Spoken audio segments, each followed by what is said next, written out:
Princess Vittoria Savoy, set to open her first curated exhibition in the south of France. Crown Prince Al Hussein bin Abdullah II and Princess Rajwa Al Hussein of Jordan leave the hospital with Princess Iman. And Crown Prince Haakon of Norway speaks out for the first time since the arrest of his stepson in Oslo. All this and much more coming up next on your Royal Daily News. Good afternoon, everyone. I hope you all are doing well today. If you're new to my channel, my name is Alexandra, and welcome to your Royal Daily News for Wednesday, August 7th, 2024.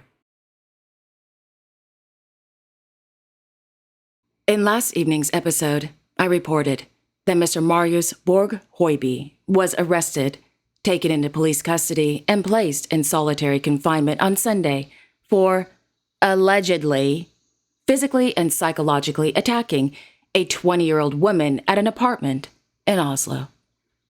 The woman was taken to the hospital and discharged early Monday morning after being diagnosed with a concussion.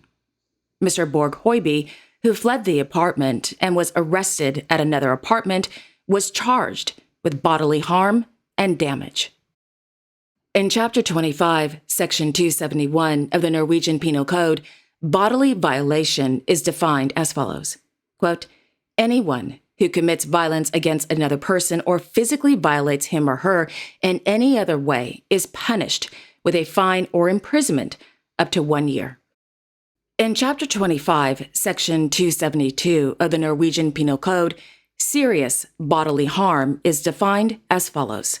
Quote, serious bodily harm is punishable by imprisonment for up to 6 years. When deciding whether the bodily harm is serious, particular emphasis must be placed on whether it has resulted in severe pain, injury, or death, and otherwise whether the A has occurred without prompting and is in the nature of an assault, B is committed against a defenseless person, C is in the nature of abuse, D is committed by several people jointly, E is motivated by the victim's skin color, national or ethnic origin, religion, outlook on life, sexual orientation, gender identity or gender expression, or reduced functional capacity, or F, is committed by using a knife or other particularly dangerous tool. End quote. Keep F in mind. Now, if Mr. Borg HØIBY is charged with bodily injury according to Chapter 25, Section 273, he could face up to a maximum of 6 years in prison. If Mr. Borg HØIBY is charged with serious bodily harm according to Chapter 25, Section 274, he could face up to 10 years in prison. Quote, when deciding whether the bodily injury is serious, particular emphasis must be placed on whether it has resulted in the incurable blemish or injury, illness or incapacity for work of any duration or severe pain, significant injury, or death. End quote. This morning, the Norwegian Police Service Oslo District confirmed that there is a relationship between 27-year-old Marius and the victim. Quote, the victim was taken care of by health workers, but the police currently have no information that the victim has suffered serious injuries. End quote. The press release goes on to note that the charge of bodily harm may be extended if the investigation, quote, reveals more serious conditions, end quote. Since the incident, Mr. Borg HØIBY has hired highly respected criminal defense attorney, Mr. Øyvind Brattelian, a partner from the well-known law firm Brattelian AS. In a statement to the Norwegian television network NRK, Mr. Brattelian said, quote, the charge concerns bodily harm, which, according to the law, is the least serious form of violence. Neither my client nor I have been made aware of the full content of the case, nor has he explained himself yet, on my advice. It is important that the process is allowed to take its course in the right way, and that the media respects my client's need for privacy and peace. The police must be allowed to do their job without the media deciding the facts and culpability. End quote. When asked about TV2's allegation that a, quote, knife was found in the wall by the police, end quote, at the victim's apartment, Mr. Bratlian replied, quote, "There is a lot of new information here that I cannot currently comment on. I have not received any new information from the police, and it is very unfortunate how this case is developing in the media. We do not wish to contribute further to it now." End quote. The Royal Court of Norway will also not comment on this serious matter.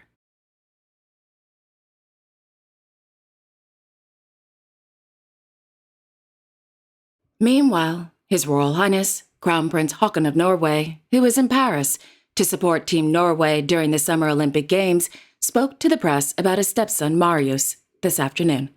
Quote, "It is a serious matter when the police are involved. At the same time, it is not right to go into details. This affects me too, but I am here to cheer on our team in the Olympics. There are amazing achievements being made here." End quote. The Crown Prince also noted that it is unknown at this time when Her Royal Highness Crown Princess Mette-Marit of Norway, the mother of Marius, will arrive in Paris to support the athletes. Or if she will at all. The Crown Prince said, quote, "As in all other families, it is important to be there. So the decision we made was that this time she was the one to be at home." End quote.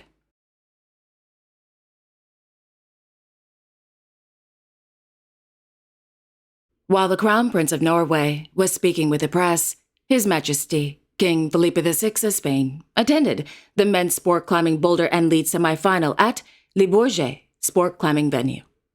Out of the 20 competitors, Mr. Alberto Lopez, wearing bib 13, came in fourth place, thus qualifying him for the final.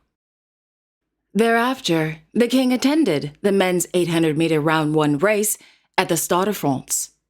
In the afternoon, the king attended the men's water polo quarterfinal match between Spain and Croatia. The final score, 10-8, Croatia. At 5 p.m., the king attended the women's beach volleyball match between Spain and Canada. So, who won the match? Canada, 2-0.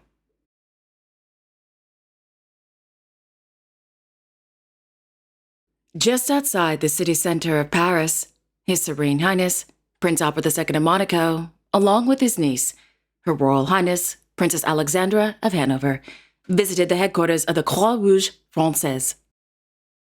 During the visit, the Sovereign Prince, who is president of the Croix-Rouge Monégasque, CRM, met with volunteers from the CRM who are assisting the CRF during the Summer Olympics.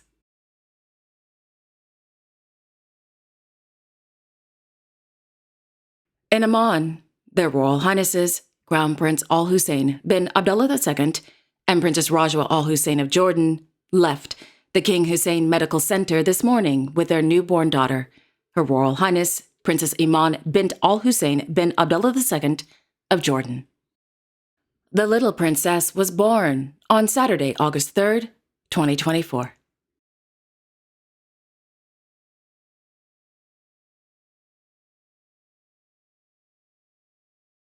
Meanwhile, His Majesty King Abdullah II of Jordan chaired a National Security Council meeting at Al Husseiniya Palace.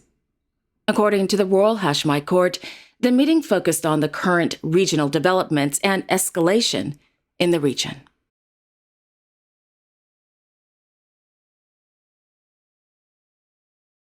And finally, Her Royal Highness Princess Vittoria of Savoy announced that she will open her first curated art exhibition in collaboration with the artist Mr. Leo Capostro at the Palais Boulle in the south of France.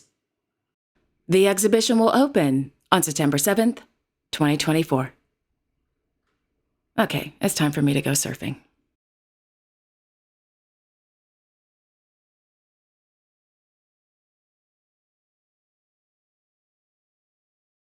And there you have it. Thank you all so much for joining me this afternoon. I really do appreciate it. Thank you. I hope to be back tomorrow on Thursday, August 8th, with all the latest royal news and events. Until then, I sincerely wish each and every one of you, your family, and your friends a wonderful afternoon. And don't forget to like, share, and subscribe. Comment below if you'd like, and click on the notification bell so you won't miss a new episode. Have a wonderful afternoon, everyone, and I will see you all soon. Take care.